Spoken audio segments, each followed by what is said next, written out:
আল্লাহ পাক জিন সৃষ্টি করলেন। জিন কি দিয়ে? আগুন দিয়ে, একদম যেটা উত্তপ্ত আগুন, লাল আগুন, সেই আগুন দিয়ে আল্লাহ পাক জিন জাতিকে সৃষ্টি করলেন। সৃষ্টি করার পর আল্লাহ রাব্বুল আলামিন জিন জাতিকে পৃথিবীতে পাঠিয়েছেন। কোথায়? আর এখন মানুষ পৃথিবীতে যা করছে, জিন জাতীয় কিছুটা এরকমই কাজ করেছিল, বরং তার চেয়েও হয়তো বেশি করেছিল। পৃথিবীতে সে ফিতনার ফাসাদ সৃষ্টি করেছিল। এক পর্যায়ে আল্লাহ রাব্বুল আলামিন জিন জাতিকে ধ্বংস করে দিলেন। কিছু কিছু জিনকে আল্লাহ পাক অবশিষ্ট রাখলেন, যেগুলো পাহাড়ে, পর্বতে, বিভিন্ন জায়গায়, সমুদ্রে আশ্রয় নিল। পাহাড়ি এলাকাগুলোতে জিন থাকে, গভীর সমুদ্রে জিন থাকে, হ্যাঁ, জঙ্গলে জিন থাকে, এরকম কিছু জায়গা আছে, এগুলোর মধ্যে জিনরা থাকে। তো ওদেরকে ডিস্টার্ব করতে গেলে সমস্যা, আপনাকে ধরে ফেলবে। আর যদি প্রতিদিন সকাল সন্ধ্যার জিকির আজগার ঠিকঠাক মতো না করেন, কোরআন তেলাওয়াত ঠিকঠাক মতো না করেন, নামাজি না হন, আর পবিত্র না থাকেন, তাহলে জিন ধরার সম্ভাবনা বেশি। আর আমার মনে হয় এখনকার যে মেয়েগুলো রাস্তাঘাটে ঘোরাফেরা করে, এদের বেশিরভাগই জিন ধরা। কারণ আছে, এমনি এমনি বলি নাই। এটা আপনাকে বুঝতে হলে আল্লাহ এবং তার রাসূলের চোখ দিয়ে দেখতে হবে। তো কারণ তাদের চাল চলন স্বাভাবিক না, কিছু একটা ওদের উপর ভর করেছে। ওই ভরটা করার কারণে তার চাল চলন আজকে এমন হয়ে গেছে। এবং বহু মেয়ের ঘটনা এমন শোনা যায় যে সরাসরি তারা জিন দ্বারা ইফেক্টেড হয়। দেখেন না, রুকিয়া করতে হয়, শরঈভাবে রুকিয়া করতে হয়। তো খেয়াল রাখবেন, সকাল সন্ধ্যার জিকির আজগার ঠিক রাখবেন, কোরআন তেলাওয়াতটা ঠিক রাখবেন, নামাজি হবেন, পাক পবিত্র থাকবেন, জিন আপনাকে কোনো ক্ষতি করতে পারবেন ইনশাআল্লাহ। জিনরা কিন্তু রাসূল সাল্লাল্লাহু আলাইহি ওয়াসাল্লামেরও ক্ষতি করার চেষ্টা করেছিল।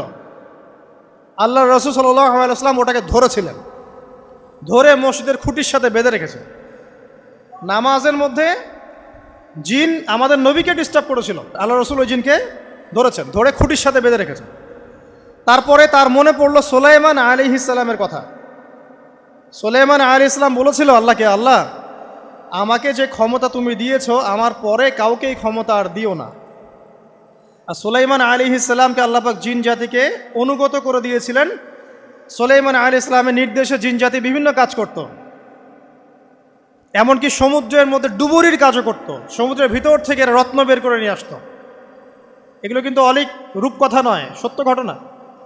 তখন নবী সাল্লাল্লাহু আলাইহি ওয়াসাল্লাম বললেন যে আমার ভাই সুলাইমানের কথা আমার মনে পড়ে গেল, তাই আমি জিনটাকে ছেড়ে দিলাম। তো আল্লাহ পাক জিন জাতিকে সৃষ্টি করে এই পৃথিবীতে পাঠানোর পর তারা এরকম ফিতনা এবং ফাসাদ সৃষ্টি করার পরে আল্লাহ পাক ওদেরকে ধ্বংস করে দেন। দেওয়ার পরে আরও অনেক যুগ এবং অনেক শতাব্দী কেটে যায়। কত যুগ, কত শতাব্দী আল্লাহ ভালো জানেন। অনেক লম্বা সময় পরে গিয়ে আল্লাহ রাব্বুল আলামিন ফেরেশতাদেরকে ডাকেন। কাদেরকে ডাকেন? তাদেরকে ডেকে বলেন, ওয়াইজ ক্বালা রাব্বুকা লিল মালায়েকা, স্মরণ করো নবী সেই সময়ের কথা যখন তোমার রব ফেরেশতাদেরকে ডাকলেন, ডেকে বললেন, ইন্নী জাইলুন ফিল আরদি খলিফা, হে ফেরেশতা মণ্ডলী, আমি পৃথিবীতে আমার খলিফা পাঠাতে চাই। কি পাঠাতে চাই ভাই? খলিফা। খলিফার দুটো অর্থ, একটা হচ্ছে ওই যে জিনরা যে চলে গেল, ওর স্থলাভিষিক্ত হয়ে আরেকটা জাতি, স্থলাভিষিক্ত হওয়া। আরেকটা ব্যাখ্যা হচ্ছে খলিফা শব্দের মানে হচ্ছে যে ব্যক্তি আল্লাহ পাকের বিধান অনুযায়ী পৃথিবীতে বিচার ফয়সালা করে, সে আল্লাহর খলিফা। আমি কি বুঝাতে পারছি? আল্লাহ পাক ফেরেশতাদেরকে বললেন, আমি পৃথিবীতে আমার খলিফা পাঠাতে চাই, প্রতিনিধি, এবং যে আল্লাহর বিধান দ্বারা বিচার ফয়সালা করে। তখন ফেরেশতারা বলছেন, ক্বালু, ফেরেশতারা বলছেন, আতাজআলু ফিহা মান ইউফসিদু ফিহা ওয়া ইয়াসফিকু দিমা, হে আল্লাহ, আপনি কি এমন কোন সৃষ্টিকে আবার পৃথিবীতে পাঠাতে চান যে পৃথিবীতে গিয়ে ফিতনা ফাসাদ সৃষ্টি করবে অথবা রক্তপাত ঘটাবে? ফেরেশতারা এই কথা কিভাবে বলতে পারলো? হ্যাঁ, জিন জাতির অভিজ্ঞতার আলোকে। ঠিক আছে? তখন আল্লাহ পাক বলছেন, ইন্নী আ'লামু মা লা তা'লামুন, দেখো আমি যা জানি তোমরা তা জানো না। মানে তারা ফিতনা ফাসাদ সৃষ্টি করতে পারে, কিন্তু আমার কিছু মুখলেস বান্দা থাকবে যারা এই পথে পা বাড়াবে না। আচ্ছা, এবার আল্লাহ রাব্বুল আলামিন আদম আলাইহিস সালামকে সৃষ্টি করলেন। আল্লাহ পাক নিজের হাত দিয়ে আদম আলাইহিস সালামকে সৃষ্টি করেছেন। সূরা সদের মধ্যে আল্লাহ পাক বলেছেন, দেখুন মহাবিশ্বের কোনো সৃষ্টির ব্যাপারে বলা হয়নি যে খলাকতু বিয়াদাই, আমি নিজ হাতে তাকে সৃষ্টি করেছি। শুধুমাত্র আদম আলাইহিস সালাম, আমাদের পিতার ক্ষেত্রে বলা হয়েছে খলাকতু বিয়াদাই, আমি নিজ হাতে তাকে সৃষ্টি করেছি। কত সম্মান, কত ভালোবাসা, তাই না? এবার আল্লাহ রাব্বুল আলামিন আদম আলাইহিস সালামকে সমস্ত নাম শিক্ষা দিলেন। সমস্ত নাম মানে কি? ওয়াল্লামা আদামাল আসমাআ কুল্লাহা। আল্লাহ পাক বলছেন, এরপর আমি আদম আলাইহিস সালামকে মহাবিশ্বের যত জ্ঞান আছে সমস্ত নাম শিক্ষা দিয়ে দিলাম। সুবহানাল্লাহ। যেই জ্ঞান ফেরেশতাদেরও ছিল না, যেই জ্ঞান ইবলিসেরও ছিল না। ইবলিস কিন্তু অনেক জ্ঞানী ছিল, অনেক বড় আবেদ ছিল, সে দীর্ঘদিন আল্লাহর ইবাদত করেছে, কিন্তু এই জ্ঞান কিন্তু তারও ছিল না, ফেরেশতাদেরও ছিল না। সুম্মা আরাদাহুম আলাল মালাইকা, এরপর আল্লাহ রাব্বুল আলামিন আদম আলাইহিস সালামকে ফেরেশতাদের সামনে নিয়ে আসলেন, উপস্থাপন করলেন। মহাবিশ্বের ঘটনা, এটা ঘটছে, চিন্তা করেন, এটা কিন্তু ঘটেছে আগে, অতীত। এবার সমস্ত ফেরেশতার সামনে আদম আলাইহিস সালামকে নিয়ে আসা হচ্ছে।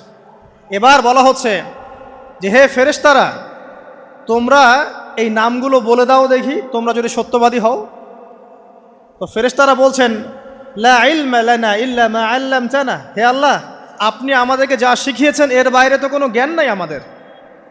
তারপর আল্লাহ পাক আদমকে বললেন আলাইহিস সালাম, হে আদম, তুমি সব নাম বলে দাও দেখি। এরপর আদম আলাইহিস সালাম সমস্ত নাম একটা একটা করে বলে দিলেন। তাহলে আমাদের পিতা জ্ঞানী ছিলেন, নজ্ঞ ছিলেন? আর আমরা তার সন্তান হিসেবে জ্ঞানী না অজ্ঞ? এটা আমাদের শোভা পায়? আমাদের পিতা ছিলেন মহাবিশ্বের সবচেয়ে জ্ঞানী সত্তা। আল্লাহ রাব্বুল আলামিন তাকে জ্ঞান শিক্ষা দিয়েছেন, সমস্ত জ্ঞান। তবে তার সমস্ত জ্ঞান আর এই মহাবিশ্বের সমস্ত জ্ঞান আল্লাহর জ্ঞানের তুলনায় কতটুকু জানেন? একটা সমুদ্রের মধ্য থেকে এক ফোঁটা পানি উঠালে যেমন হয়, পুরো মহাবিশ্বের জ্ঞান আল্লাহর জ্ঞানের সামনে এতটুকু। আল্লাহ পাকের জ্ঞান এত অসীম, পুরো মহাসাগরের মধ্য থেকে এক ফোঁটা পানি তুললে, ওই যে এক ফোঁটা পানি তুললেন, এটা মহাবিশ্বের জ্ঞান, আর বাকি সমস্ত পানি এটা আল্লাহ পাকের জ্ঞান। ঠিক দুনিয়ার জীবনের এক্সাম্পলটা এমনই। একটা সাগরের মধ্যে আঙ্গুল ডুবালে, আঙ্গুল উঠালে যতটুকু পানি আঙ্গুলে বেঁধে থাকে, এটা দুনিয়া। আর পুরো মহাসাগরটাই হচ্ছে কি? আখিরাত। নবীজি বলছেন সাল্লাল্লাহু আলাইহি ওয়াসাল্লাম, একটা মৃত গাধাকে দেখে বলছেন, সাহাবীরা, তোমরা কি কেউ এই গাধাটাকে 1 দিরহামের বিনিময়ে কিনবে? কান কাটা, মৃত, গলে আছে, এই গাধাটাকে কিনবা 1 দিরহাম দিয়ে? সাহাবীরা বলছেন, মাংনা দিলেও তো কিনবো না। ইয়া রাসূলুল্লাহ, যদি ফ্রিও কেউ দেয়, বিনামূল্যে দেয়, তাও তো নিব না। তখন নবী সাল্লাল্লাহু আলাইহি ওয়াসাল্লাম বলছেন, এটাই হচ্ছে আল্লাহর কাছে দুনিয়ার এক্সাম্পল। ওই মৃত গাধা তোমাদের কাছে যতটা না ইম্পর্টেন্ট, যতটুকু মূল্য রাখে, আল্লাহর কাছে এই দুনিয়া তার চেয়েও কম মূল্য রাখে।